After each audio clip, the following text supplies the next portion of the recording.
Welcome back to another episode of Broke Up, Not Broken. I'm Jamie Lima, founder of Allegiant Divorce Solutions, where we help people prepare for, navigate, and recover financially from divorce. This podcast is your one-stop shop for mastering your life and your finances throughout the entire divorce process. In today's episode, we're thrilled to host Amanda Haro, the voice behind Fuck It Mothering. Love the name. Love the name. Thank you.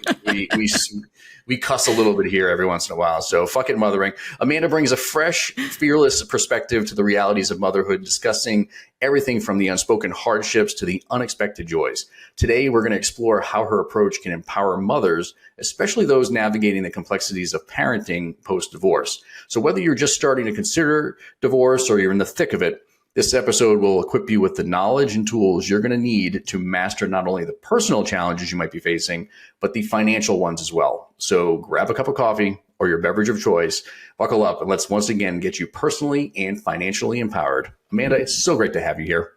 It's so great to be here. Thank you for having me. Yeah, no problem at all. I'm looking forward to this conversation. I think we're going to be cussing a lot today, but yes, absolutely. especially talking about divorce. But yes. I know you have a little bit of experience in that realm, so maybe you can share a little bit about your story and how you got to be doing what you're doing.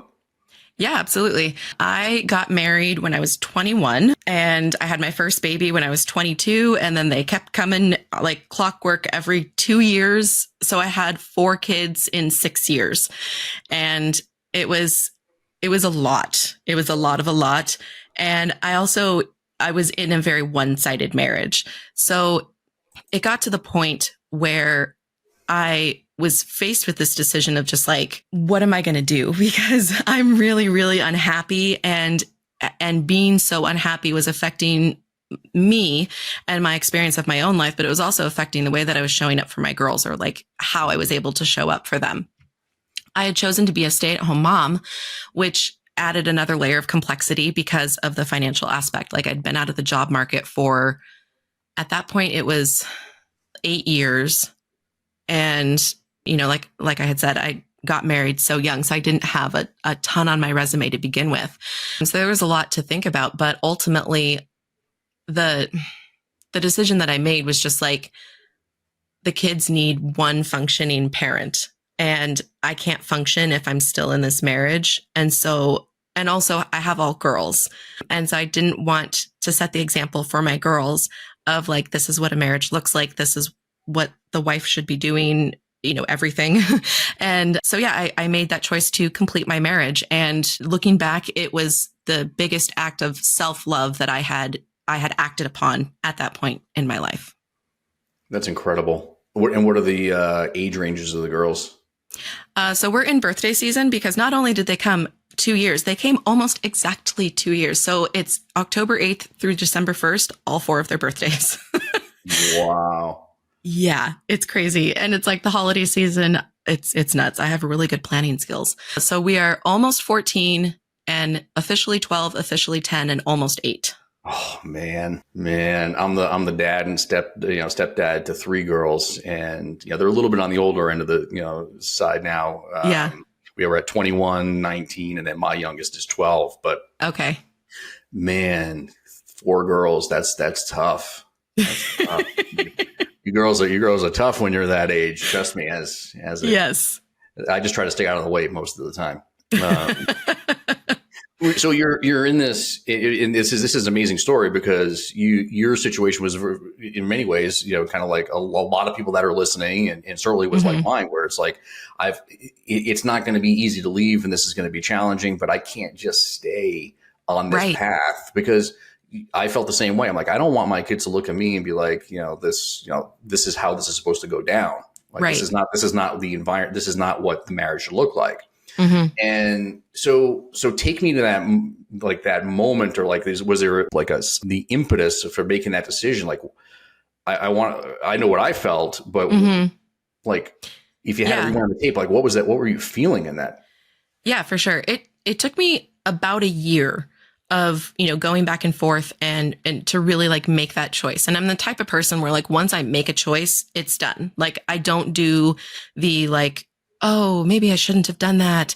Am I really making the right? Like, I do all of that shit before, but once I've made the choice, it's done I'm never going to go back on it. Like, that's just my personality and how my brain works. So yeah, I really took like a year to make that choice. And it was hard. I did not take it lightly at all. I was a child of divorce, and my parents' divorce was really messy. It was really hard. And honestly, they did not get along. They weren't able to to be in the same room and not be like bitchy or bitter or fighting or any passive aggressiveness until I was like fucking 16. Like it was not fun.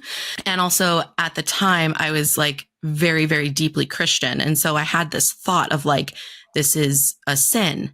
I'm a bad person, And so I had to like undo all of those thoughts and really like examine them and be like, do I really want to believe this? Do I really want to keep these thoughts and opinions of what it would mean about me as a person? Or can I still be a good person even if I do this? Like, can this be neutral essentially? And so now my opinion is that like the fact that the divorce rate is 50% isn't a problem. It just means that for 50% of the people, a lifelong partnership just simply doesn't work. And it doesn't have to be like a bad thing. That doesn't have to be something that like, oh, there's something really wrong with how our society is going. I mean, I'm going to go feminist on you. Apologies, not apologies. Women didn't have any options. I mean, my grandma wouldn't be able to get a credit card or be able to buy a house without a male co-signer. So like to get a divorce back then,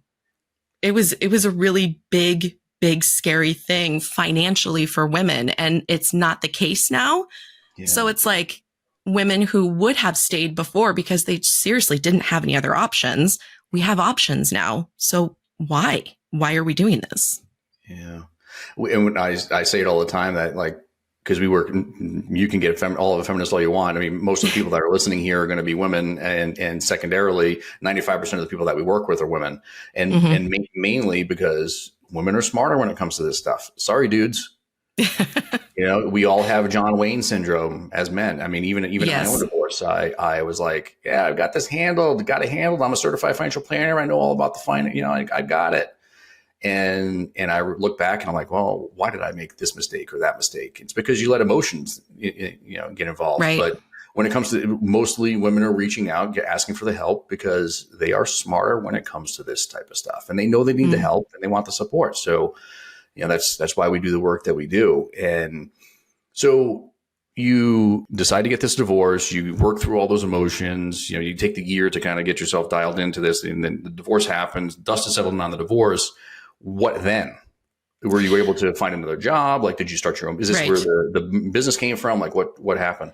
Yeah. So first of all, it's not as simple as just like you get the divorce, and then my divorce took 2 years. Like, not enough people talk about how long, like, just the actual divorce takes from the point that you like file the first paperwork to the point where you're signing the final paperwork.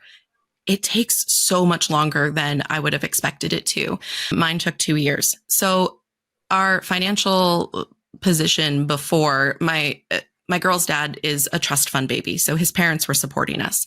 He wasn't working. I wasn't working because I wanted to stay home and take care of the kids. And so everything that we owned was technically under his parents' name, which is another reason why it was baffling to me why our divorce took 2 years, because nothing belonged to me. I was just like, I want my kids, I want my car, I want my personal effects, and that's it. And his family had come to me and offered to continue to support, because at the time our youngest was 2. They offered to continue to support financially the girls and I so that I could stay home with our youngest until she was in kindergarten. And then the pandemic hit, and they wrote me an email in April 2020, just like the height of it, saying, actually, we're not going to do this anymore. So you're on your own. I don't know if anyone else listening tried to get a job in 2020, but there weren't a lot of jobs. So before I got married, my Nana, she has always had she actually just finally retired at the age of like 85, her own accounting business. And so she taught me accounting when I was a teenager, and I had 3 years of accounting and bookkeeping experience under my belt. It was just like a decade old. So I was applying for accounting jobs because I'm like, I need something that's like stable. I can't just go work at like Taco Bell. But it took 2 months for me to find a job. And I struggled with a lot of imposter syndrome and just like fear because I didn't have very much on my resume. I really just had like my own like will and guts to just get me through the door. And my mindset was just like, if I can just get an interview, I'll charm their pants off and I will get the job. So I did do that. And I'm really proud of that because I really felt like I was just like tossed in the deep end of the ocean and I swam my way back to shore. So I'm really, really proud of that. You should be. You should be. And when did Fuck It Mothering start? So that started 2 years ago. So I sadly lost my father at the end of 2021 and was left a small inheritance. And I had gone through a lot of personal transformations in my own life. Like when my dad died, it wasn't just that. I also was ending a 3-year relationship and I lost the house that I was living in. So like everything was just like up in flames again. And it led me to I found life coaching at that point in my life, and the tools that I was learning literally changed my life. And the reason why I was able to like take it in was just because I was at such a low point, but I made huge transformations in like how I felt and how I was experiencing my life and my stress levels. And I felt more in control for the first time, even though everything was still like in the process of being up in the air, that I was like, this is the key to life. And so many moms struggle with burnout and overwhelm and stress and anxiety just because motherhood is so consuming that I would feel really selfish if I kept this to myself. And so I had the small inheritance. And even though I had the safe corporate job in accounting, I took the leap and I was like, fuck it. I quit.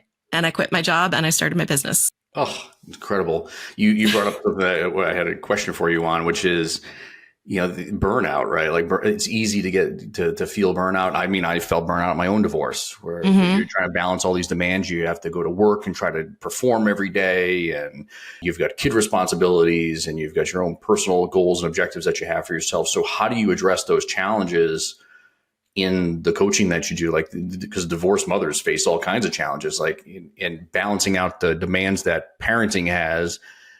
Yeah. And learning how to co-parent too with, someone who's I have a pretty good co-parenting relationship with their dad now, but it did not start that way at all. Like it's very difficult to adjust to that new dynamic. There's, we're all human. Like there's bitterness, there's resentment, there's pettiness, and like all of this stuff that you're having to deal with. So like what I do with my clients who have gone through this too, and they're more like parallel parents with their kid's dad, because it's still to this day, just like not to the point where they could co-parent. It's just working on letting go, because in my own experience, I feel the most stressed and the most activated when I am wishing their dad would be somebody else. I wish he would handle it differently. I wish he would have said something differently. I wish he would like do something differently. And once I can let go of that and I just allow him to be who he is, and I show up for my kids the way that I want to show up for them, and I don't hold him to that level because that's not my job. That's not his responsibility. And I let that go. I let him show up however he's going to show up. And I just focus on like, how do I want to show up for my kids?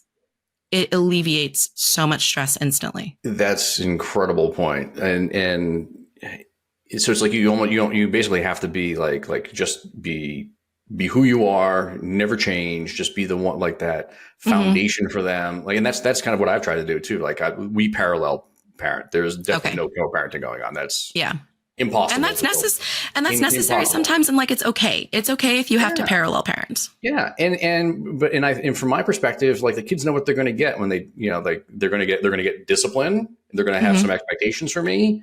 But at the same time, like further as, for the rest of my life, or as long as I'm breathing, they're going to be the most important thing. Right. And they're always going to get like, so like I can't remember last time I hung up the phone with them and it wasn't, hey, love you guys. Like, and which is something that like I never heard, when I was a kid, right? Like I can't remember the last time my dad was like, "Hey, I love you," but we get it because we're dudes and we kind of have that relationship, right? But like as long as you're just the same person over and over again, and they know what to expect, I think that maybe I don't know how you feel about this, but I feel for myself personally, like that's the best I can do, and that's and in the situation that I'm in. And I think that's all works. you can do. I think it just works. Yeah. Yeah. That's all you can do. Like at the end of the day, the only person that we're responsible for is ourselves. And, other people are responsible for themselves. And it just doesn't serve us. Like it doesn't serve me to think about like, oh, if he was this way instead, it would be so much better for the girls. This is sad, to make all those judgments. It's like, that doesn't serve me. What is the point of that? That's not helpful to this situation. What's helpful to this situation is focusing on myself and focusing on like, okay, how do I want to show up as a mom? Like, fuck the other dude. Like he can do whatever he wants. How do I want to show up as a mom and not let like him affect me? Cause it can get to these like petty dynamics where it's like, you don't want to enable the other person. So, you're just like, oh, well, I'm not going to take them to that appointment because that's on their time and they need to be doing that. But it's like, okay, but if your kid has an appointment and the other parent isn't going to do it, fucking take him to the appointment. Just let it go. Who's going to suffer? Like what's best for your kid in that situation? Why let the kid suffer? Yes. Yeah, exactly. Let it go.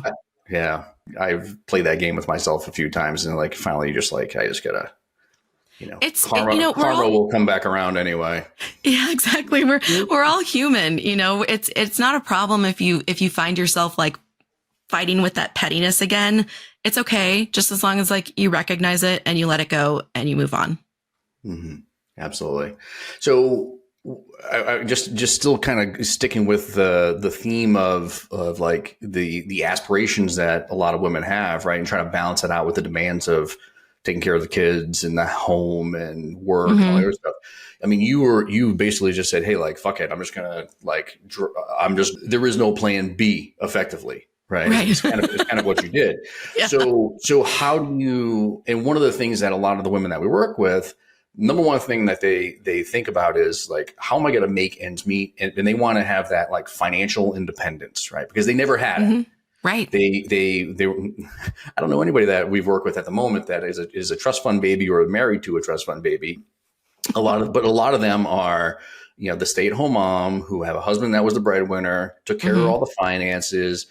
Most of them don't even know how to log into the bank accounts or the credit card accounts. It just like all that stuff happens. And now they're trying to figure out the financial independence of this, right? Right. But there are so what advice do you have for them so they can gain financial independence and achieve the aspirations and the dreams that they have for themselves? Like that's got to be something that they come to you all the time with.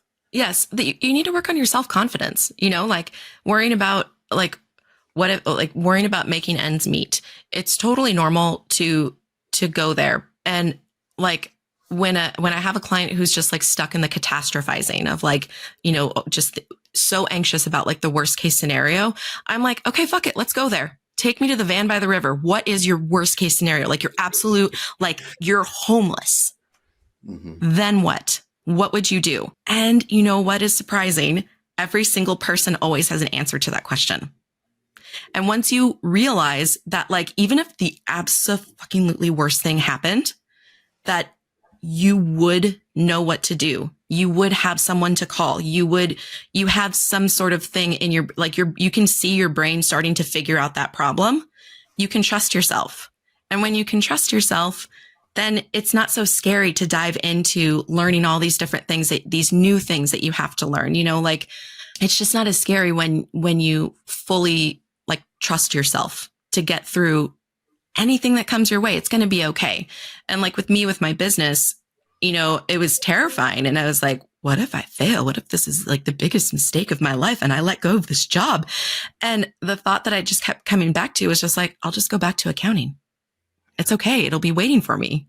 Like, it's not going to go anywhere. It always seems like we and yeah, I'm not a mindset guru, one of these, these guys that you see on TikTok that are just like, oh, like, like cold plunge mindset type of guy. That's just not me. Right. But what I see us do a lot, and I fall into this trap myself, is you go to the worst place, and that's like, that almost becomes reality. Right. Like, oh my God, Right. like if I do this thing, that thing is going to happen. And then 9 times out of 10, 99 times out of 100, it never happens. Right. Yes. Your brain is just trying to keep you safe. So it's also really important to like just understand how your brain works, which has been the piece of thought work and life coaching that has been like I just nerd out on, is just learning how the human brain works. It's so helpful to just realize, like, when you are anxious about something and you're catastrophizing, that is your brain doing what it's supposed to do, which is trying to keep you safe. And it's just realizing, like, oh, my brain is just doing what it's supposed to be doing. But all of these thoughts are optional. They're not true unless I make them true, and I can choose to stop them at any time. Yeah. Do you feel like if you had the right support system around you, some of those thoughts and those feelings you could keep those thoughts from creeping in, right? Like 100%. Yeah, I'm just as you were saying that, I'm just like, the reason why people feel like that a lot of times, I think, is just because they're like, they just keep all this stuff in, right? And one of the things that I talk about all the time is creating Team You through divorce. Creating Team You, which is having divorce coaches and life coaches like yourself, and good therapists, and obviously you need to have some financial support, like people like us as CDFAs, and then maybe even your legal support team. But one of the biggest mistakes I made in my own divorce was pushing my family away, because I felt like, first off, I'm 3,000 miles away from most of my family members, and I did not want them worrying about what I was experiencing from 3,000 miles away. Right. And ultimately that just pushed people away. So like, how do, like, talk a little bit more, maybe if you can, about like the community support that's needed, like the work that you do, like how just like this could impact people. Yeah, like the support piece is so important, because it's like, once you start talking to someone about like the stuff that you're worried about, it just that in and of itself can alleviate stress. And, also the other person has a catastrophizing brain too. And to have that reflected back to you, because they'll be like, oh my God, I have that happen to me too. It just makes you feel less crazy. But I think the thing that keeps us from being the initiative in our own lives with like creating community is shame.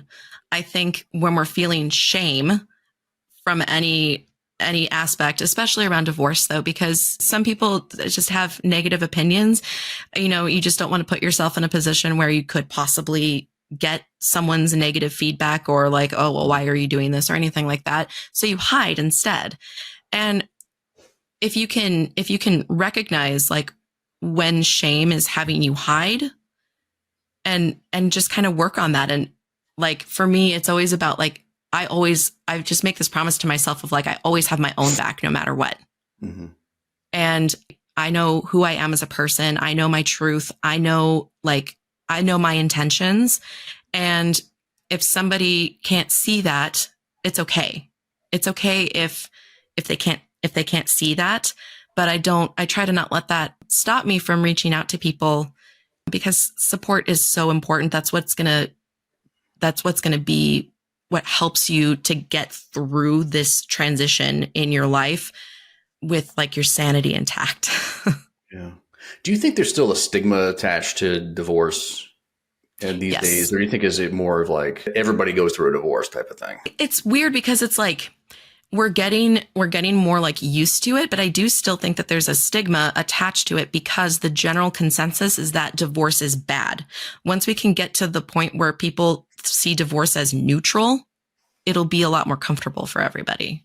But since the majority of people think that like divorce is bad, your marriage has failed. My marriage didn't fail. My marriage was just a shorter period of time than I originally anticipated when I first got into it. That's all that happened. Yeah. You just have to mindfuck yourself a little bit. Yeah. Yeah, exactly. Like your thoughts are creating your reality. And I know that's like kind of woo, but it's true. Like your thoughts literally are creating your reality all the time. And it's like other people's thoughts are creating their reality. So if someone shares their opinion with me, those are just their optional thoughts. I don't have to take that as truth. Yeah. Just like I don't have to take my own thoughts as truth. It's pretty powerful. Pretty powerful. This being a loosely held financial podcast, we didn't talk too much about the financial aspect of divorce today, but this is, let's just call this the carte blanche section of the segment of the call today. And any you see this, I mean, so many women come to you and just dealing with all kinds of stressors related to the financial aspect of divorce, I'm sure. So like, what would you say, like, what do you have to share in that respect? I mean, is there anything that our listeners need to be aware of, or things they need to be focusing on? I mean, and it's totally up to you. Yeah. How you want to. I mean, like the financial aspect, it's a big piece of the puzzle, right? I'm not trying to say like, oh, fuck it, you're fine. You don't worry about that at all. Like that's it. It's very, very, very real. But the main thing that I would love for every woman to just like take on, if you took anything from this, take this, to trust yourself. You can trust yourself. You can learn whatever you need to learn. You can go get that job. You can go back to school. You can like trust yourself to figure it out. And I bet if you look back at your previous experiences, you'll remember other times where you thought like, holy shit, I'm not going to get through this. This is way too much. I don't know anything about this. And then you got through it. And like, remember all of those times when you got through it. So you can like build up this evidence bank in your head of like, yeah, I can do anything. I don't have to be scared of this. Like when I got divorced, I handled all of the finances. I paid all the bills. I did all of that.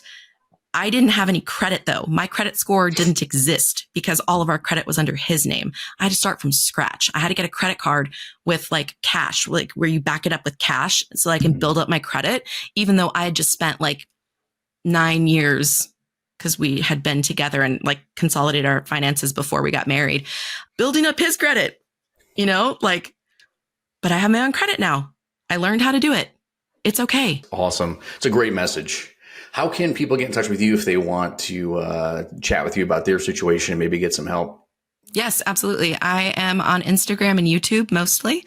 And the way that I work with clients is a little unique. I have a on-the-go coaching package because moms don't need anything else to schedule. So it's a walkie-talkie app that I use, and you fit coaching into your schedule. You don't have to like block out an hour every week. Tell me more about that. I've never heard of that. Yeah. So Voxer is this walkie-talkie app. It's free. And so they go in whenever they have pockets of time. So I have clients like voxing me from the car line at school, from sitting outside of karate, from the grocery store. I've actually done Zoom calls with a Zoom client while she's in her car. Like it's just, because we don't need anything else to schedule. Like I have put stuff off for myself for years just because I was like, I don't want to have to schedule another appointment. So it's like, why are we doing this? Because most coaches work with clients. It's just a slot of time that you have every week. And I do offer that for clients who want that, but most of them, they're in Voxer, and I get back to them like a certain day of the week. So I have like Monday clients, Tuesday clients, Wednesday clients, and so forth. But so they go in there. Asynchronous. Yeah. Where they go in there whenever they have time, and it's there, and I get back to them on their scheduled day. Oh, incredible. Yeah. Incredible. I love it. Love it. I don't know how we could impart it. A little tough to do on the financial side, but I guess maybe if they have questions and things like that, but that's pretty powerful. Well, thank you so much, Amanda, for sharing your invaluable insights and for your dedication to supporting mothers through Fuck It Mothering. For our listeners who want to connect with Amanda and explore more about her empowering content, check out her YouTube channel. She has an amazing YouTube channel as well. Follow her on Instagram and Facebook at Fuck It Mothering. And remember, if you're navigating the financial complexities of divorce, Allegiant Divorce Solutions is here to help. Visit allegiantds.com for more resources and expert financial advice. Don't forget to subscribe to our podcast for more conversations that inspire and empower. And until next time, keep embracing your journey with courage and honesty. We'll see you again.